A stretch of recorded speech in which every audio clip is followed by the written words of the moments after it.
Federal constitution court वफाकी आईनी अदालत पाकिस्तान ने इनकम टैक्स से मुतल्लिक एक ऐसा फैसला दिया है जिसने कारोबारी जो हजरात हैं, कारोबार कर रहे हैं लोग, उनके अंदर एक बेचैनी पैदा कर दी। वो फैसला क्या है? वो फैसला ये है, पहले होता ये था कि एफपीआर किसी भी प्रोसीडिंग को इनिशिएट करती थी, कोई नोटिस डालती थी, नोटिस डालने के बाद इन्वेस्टिगेशन करती थी, और अगर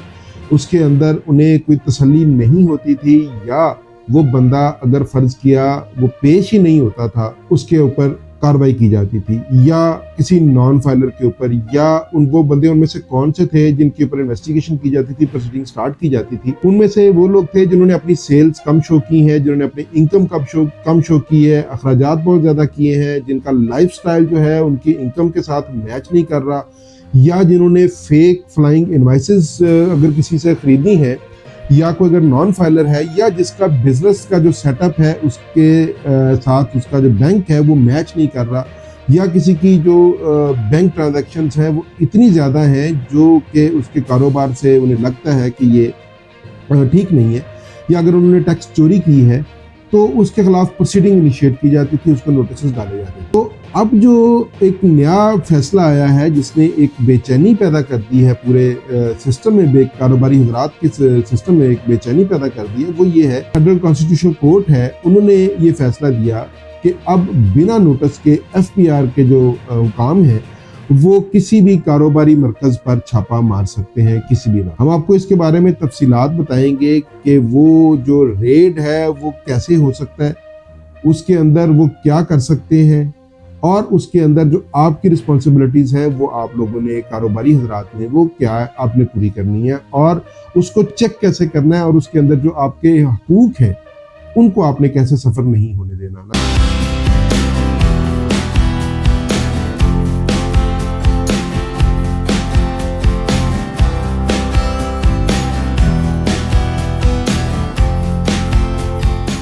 अस्सलाम वालेकुम, मैं हूं अदील हैदर और आप देख रहे हैं legal and economic discussions.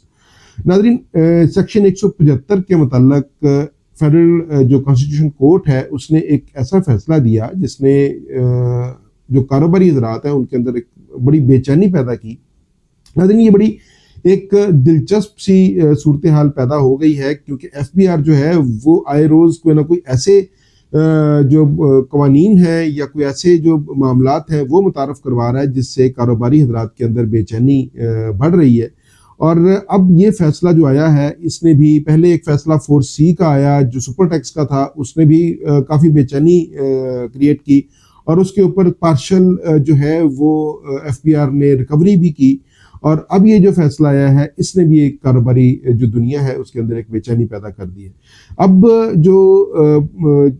FBR का जो अब निज़ाम है, जो कानून है, जो मामलात हैं, अब फेडरल कॉन्स्टिट्यूशन कोर्ट के आर्डर के बाद वो बदल चुके हैं। अब ये है कि पहले नोटिस के बाद प्रोसीडिंग स्टार्ट होती थी, और उसके बाद अगर कोई उन्होंने एक्शन लेना होता था तो वो लेते थे, रेड करते थे। अब बिना नोटिस के ही अगर एफबीआर को पता चल, ये महसूस होता है, ये लगता है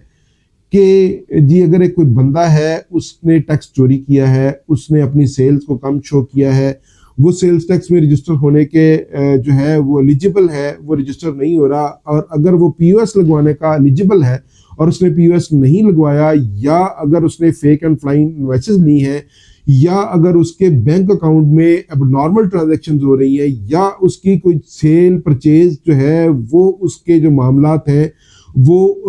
कारोबार के जो उसके रिटर्न फाइल की है उसके साथ मैच नहीं कर रहे, या अगर उसका लाइफस्टाइल जो है उसकी इनकम टैक्स की रिटर्न के साथ मैच नहीं कर रहा, तो एफबीआर अपनी इन्वेस्टिगेशन मुकम्मल करेगा, अपना डाटा एनालाइज करेगा, उसको कंपाइल करेगा, और उसके बाद आप पर वो किसी भी जगह पर जिसका उन्हें शक है, ये नहीं है कि वो एफबीआर का कोई हुकाम है, जो अफसर है वो मुंह उठाकर किसी भी जगह पर चला जाएगा, उसके लिए कुछ शराइत हैं, वो आपको हम बताएंगे। मगर उससे पहले ये है कि हम आपको ये बताएं कि इसमें सबसे ज़्यादा जो जिसे कह सकते हैं कि वल्नरेबल लोग कौन है, जो खतरे के बिल्कुल ऊपर हैं, वो लोग वो हैं जो या तो नॉन फाइलर हैं और उनके बैंक्स में ट्रांजैक्शन हो रही हैं। जैसे अक्सर हम देखते हैं कि प्रॉपर्टी डीलर हजरात हैं, वो इनकम टैक्स की रिटर्न फाइल करना ही पसंद नहीं करते, और उनके बैंक में जो है ट्रांजैक्शंस हैं वो बहुत ज़्यादा हो रही होती है, या वो अपनी बैंक ट्रांजैक्शन, अगर वो फाइलर हैं भी तो अपनी बैंक ट्रांजैक्शंस को जस्टिफाई नहीं कर पाते, क्योंकि उसके ऊपर एफबीआर ने एक पूरा मैकेनिज्म दिया हुआ है कि उसको उन्होंने जस्टिफाई कैसे करना है, उनको उन्होंने अपना हर ट्रांजैक्शन का, हर डील का रिकॉर्ड कैसे रखना है, इसके बारे में हम एक पूरी वीडियो बना चुके हुए हैं। और इसके अलावा वो लोग जो सेल्स टैक्स में रजिस्ट्रेशन के अहल हैं, एलिजिबल हैं, वो रजिस्टर नहीं हो रहे, जिनके ऊपर रिटेलर हैं, जो जिनके ऊपर पीओएस सिस्टम लगना चाहिए वो नहीं लगवा रहे, या कोई अगर टैक्स चोरी कर रहा है, या जिसने अपनी इनकम कम डिक्लेयर की है, या अखराजात जो है वो बहुत ज़्यादा जो वो डिक्लेयर कर दिए हैं, तो उसके ऊपर जो है एफबीआर अपनी इन्वेस्टिगेशन, अपना डाटा एनालाइज करने के बाद, रिपोर्ट कंपाइल करने के बाद उसके ऊपर रेड कर सकता है। अब हम आते हैं कि एफबीआर को रेड करने के लिए किन चीज़ों की ज़रूरत है। एफबीआर का ये नहीं है कि एफबीआर के हुकाम कोई भी उठा और वो, क्योंकि ये यहाँ पे अक्सर ये होता है कि अगर कोई कानून ऐसा आता है तो फेक लोग भी जो है, 2 नंबर लोग भी हैं, वो जाली जो है वो कोई किसी भी इदारे का नाम ज़ाहिर करके, उसके जो मुलाजम अपने खुद को ज़ाहिर करके वो रेड कर देते हैं, या वो जाके वहाँ पर पैसे बटोर लेते हैं। अब ऐसा नहीं है, उसके लिए कुछ शराइत हैं। वो ये है कि सबसे पहले उसकी इन्वेस्टिगेशन मुकम्मल की हो, और जो कमिश्नर रेलेवेंट जोन है, जहाँ पे उस जो बिजनेस प्रीमिसेस मौजूद है, एक चीज ये भी बता दें कि बिजनेस प्रीमिसेस का मतलब बिजनेस प्रीमिसेस है। अगर आपने उसके अंदर अपना घर का एड्रेस दिया हुआ है तो वो घर के अंदर भी आपके रेड कर सकते हैं। और फर्ज किया जो लोग ऑनलाइन काम करते हैं वो अक्सर लोग घरों के एड्रेस दे देते हैं, तो एफबीआर उनके घरों पर भी रेड कर सकता है, उनके ऑफिस पे भी रेड कर सकता है, जो कारोबारी हैं उनकी फैक्ट्रीज पे रेड कर सकता है, उसमें ट्रेडर्स भी आएंगे, उसके अंदर सर्विस प्रोवाइडर भी आएंगे, और उसके अंदर हर वो बंदा आएगा जो सर्विसेज या किसी बिजनेस, टेंजिबल बिजनेस के थ्रू पैसे कमा रहा है। और अब उन्हें वो जो रिपोर्ट कंपाइल की है वो अपने कंसर्न्ड कमिश्नर के पास, जो उसके पास लेके जानी है, और उसने कमिश्नर ने उनको एक ऑथराइजेशन लेटर देना है। उसको हम ऑर्डर भी कहते हैं, अथॉरिटी लेटर भी कहते हैं, ऑथराइजेशन ऑर्डर भी कहते हैं, जो कमिश्नर का जो है वो उसके अंदर पास करता है, और उसके अंदर वो रेड करने वाले जो लोग हैं उनके नाम भी लिखता है, उनकी डेजिग्नेशन भी लिखता है। सो अगर उसके अंदर आपके बिजनेस प्रीमिसेस पर अगर रेड हो जाता है तो उनके इख्तियारात क्या है। उनके इख्तियारात ये है कि वो आपका तमाम रिकॉर्ड जो रजिस्टर है, या कोई कंप्यूटर है, या कोई आपका किसी भी किस्म का कोई बैंक की ट्रांजैक्शन, बैंक की चेकबुक्स है, या परचेज इनवाइसेस है, या सेल्स इनवाइसेस है, या कारोबार से मुतल्लिका कोई भी अगर कोई वहां पर रिकॉर्ड पड़ा है तो वो उसको कॉन्फिस्केट कर सकते हैं, उसको कब्जे में ले सकते हैं और उसकी छानबीन शुरू कर सकते हैं। और इसके अलावा वो वहां पर अपनी पूरी तहकीक, तफ्तीश मुकम्मल कर सकते हैं कि जो उन्होंने डाटा कंपाइल किया है वो आया अपेरेंटली उसके साथ मिल रहा है या नहीं मिल रहा। अब उसके बाद आपके हकूक शुरू होते हैं कि आपने जब अगर फर्ज किया कि कोई रेड हो जाता है तो आप लोगों को क्या करना है। कारोबारी हजरात को अगर किसी कारोबार पे, कारोबारी मरकज पे अगर किसी पे रेड हो जाता है तो जो कारोबारी है उसके क्या हकूक है। सबसे पहले तो अगर कोई रेड हो जाता है तो आप लोगों ने उस पर परेशान नहीं होना, घबराना बिल्कुल नहीं है। और उसके बाद उनसे जो भी रेड की टीम आई है उससे अथॉरिटी लेटर, ऑथराइजेशन ऑर्डर जो है वो उनसे तलब करना है, उनसे मांगना है। और उसकी डिमांड करने के बाद जब आपको वो लेटर या ऑर्डर देंगे तो उसके बाद उसमें से ये देखना है कि इसमें से कितने बंदे जो हैं उन्होंने अथराइज किए और कितने बंदे आपके बिजनेस प्रेमिसेस पर रेड करने आए हैं। और उसके बाद आपने उनकी इन्वेस्टिगेशन करनी है कि आप क्या आया वही फलां बंदे हैं जो यहाँ पे रेड करने आए हैं। और उसके बाद अगर वो अथॉरिटी जो है कंप्लीट हो जाती है तो उससे पहले आपने अपने जो टैक्स कंसल्टेंट है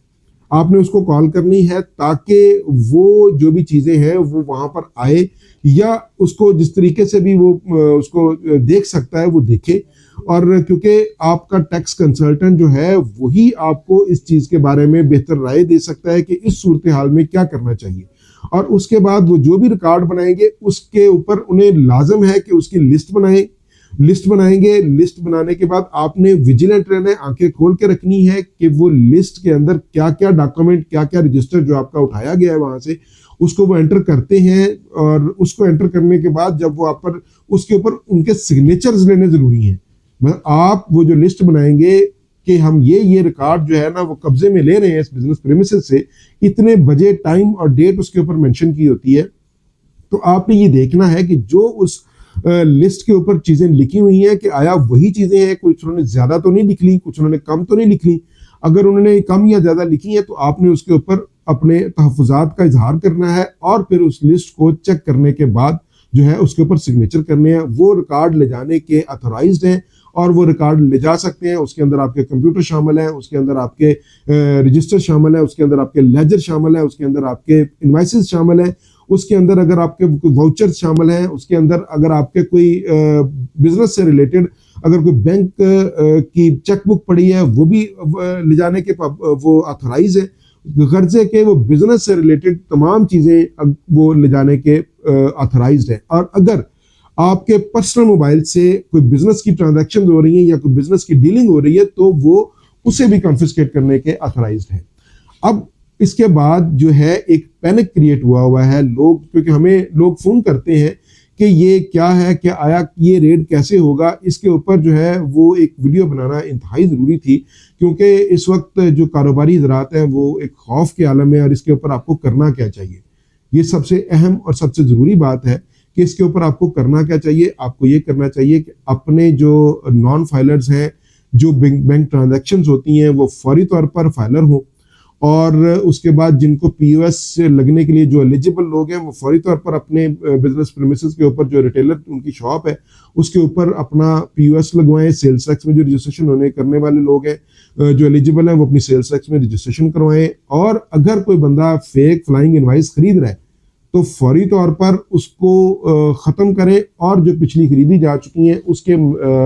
बारे में ये है कि वॉलंटरली उस अपने जो इनपुट है उसको आप सरेंडर करें और उसका आप कोई ना कोई, ताकि ये इसके बाद इसके ऊपर एफआईआर भी है। और इसके बाद इसके ऊपर अगर फर्ज किया कि आपकी ट्रांजैक्शंस, बैंक ट्रांजैक्शंस ऐसी सस्पिशियस हैं, मशकूक हैं, तो आपके ऊपर मनी लॉन्ड्रिंग की भी एफआईआर हो सकती है। ये भी इख्तियारात जो है एफबीआर के पास मौजूद हैं और इसके लिए इन्वेस्टिगेशन एंड इंटेलिजेंस जो विंग है एफबीआर का वो काम कर रहा है। इसलिए आप अब जो रिटर्न फाइल करेंगे वो आप as per your record, as per your bank statement और एज पर योर परचेजेस जो है एक्चुअल, और जो आपका बिजली का बिल, अगर फैक्ट्री है बिजली का बिल इस्तेमाल हुआ है तो वो बिजली का बिल भी बता देता है कि यहाँ से कितनी प्रोडक्शन हुई है, और उससे भी जो है फार्मूलाज मौजूद है जिससे इनकम और सेल्स कैलकुलेट हो सकती है। लिहाजा अब वो ज़माने गए कि जब आप टैक्स चोरी कर सकते हो, या अगर आपको अपनी सेल्स को कम शो कर सकते हो, या अपनी इनकम को कम दिखा सकते हो, या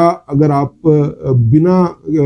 डिक्लेयर किए कोई बैंक अकाउंट खरीद सकते हो। क्योंकि डेफिनेटली टैक्स चोरी बेसिकली पैसे बचाने के लिए, इनकम बढ़ाने के लिए की जाती है, और वो जो इनकम है वो आप अपनी लाइफस्टाइल पे जो है खर्च करते हैं। जब आपका लाइफस्टाइल आपकी डिक्लेयर की हुई इनकम के साथ मैच नहीं करेगा तो डेफिनेटली एक जो है सस्पिशियस एक्टिविटी जो वो जाहिर होगी, तो उसके ऊपर एफबीआर के कान खड़े होंगे, और जब वो कान खड़े होंगे तो वो आपके लिए अब चीज़ें आसान नहीं रह गई। एफबीआर के अंदर बहुत सारी नई चीज़ें आ गई हैं जो कि बहुत ज़्यादा ख़तरनाक भी हैं। इसलिए अगर आपको स्मूथ एंड सेटिस्फैक्ट्री बिजनेस करना है तो उसके लिए आप अपना रिकॉर्ड, आप अपने इनकम टैक्स के रिटर्न और अपने जो मामलात हैं वो दुरुस्त रखें। आज के लिए इतना ही, इजाज़त दीजिए। अल्लाह हाफ़िज़।